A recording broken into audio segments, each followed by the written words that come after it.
ရာတော်ဗဒ္ဒန္တာကောသလကြည်သာအေးမြပြည်ရေးသားထားတဲ့ကျွန်းနဲ့ဖျားကိုးကွယ်မှုစာအုပ်မှာတဲ့ဗပုဆရာများရဲ့အခန်းကဏ္ဍကလည်းရေးပါဝင်ပါတယ်တဲ့ကျွန်းနဲ့သားဖြစ်ငကေယုံစိတ်နှုတော်လက်ခိနတာခစိတ်နှုတော်မူဒါပုံစိတ်နှုတော်များထုစစ်ရမှာတဲ့ထုစစ်သူဗပုဆရာရဲ့အခန်းကဏ္ဍဟာရေးပါလာပါတယ်တဲ့ဗပုဆရာဟာတဲ့စိတ်နှုတော်များထုစစ်နေခြင်းတွင်ကိုယ်စိတ်နှစ်ပါးဖြူစင်တန်ရှင်းစင်ကြယ်ရန်လိုပါတယ်တဲ့ဗပုထုလုံနေစေရက်ကာလတလျှောက်အ ਨੇ ဆုံး၅ပါးတီလာကိုလုံခြုံစွာစောင့်ထိန်လျက်မိမိရဲ့နှလုံးအိမ်မှာတရဏဂုံတည်နေရပါမယ်။စောက်ကင်တူကင်လျက်ထုစစ်နေတဲ့အချိန်မှာမြတ်စွာဘုရားရဲ့ဂုဏ်တော်၉ပါးကိုစင်စစ်မပြတ်အာယုံပြုနေခြင်းဖြင့်မိမိထုစစ်လိုက်တဲ့ငကေယုံစိနှုတော်ဒက္ခိဏတာကစိနှုတော်မုဒရာစိနှုတော်များကိုဂုဏ်တော်လွှမ်းခြုံစေပြီးဖြစ်ကအောင်မြင်စွာထုစစ်ပြီးစီးရမည်ဖြစ်ပါတယ်။အဲ့တော့ကျွန်တော်ရဲ့ဝါရင်ဗုဒ္ဓပညာရှင်တွေရာဆိုလို့ရှိရင်ငါးပါးတီလာကိုခါဝိပစိုးကဲတို့မြဲပြီးတော့မှဆရဏအားလဲကောင်းတယ်ပေါ့နော်ဒါသူထုစစ်ထားတဲ့ဒီဗပုလက်ရတာဆိုလို့ရှိရင်လည်း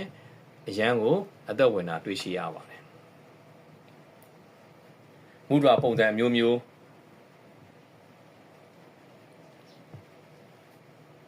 ဓမ္မစကြာဖျားပုံတော်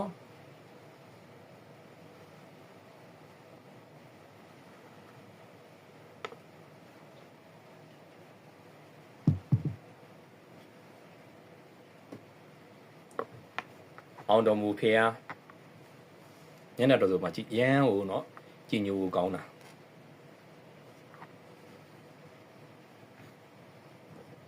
ဒါကားဘော်တင်တဲ့ပုံတော်တေးလေးလည်းရပါတယ်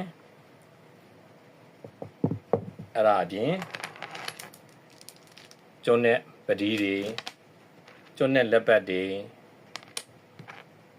ဒီလိုအဆောင်တွေလည်းဝယ်ယူနိုင်ပါတယ်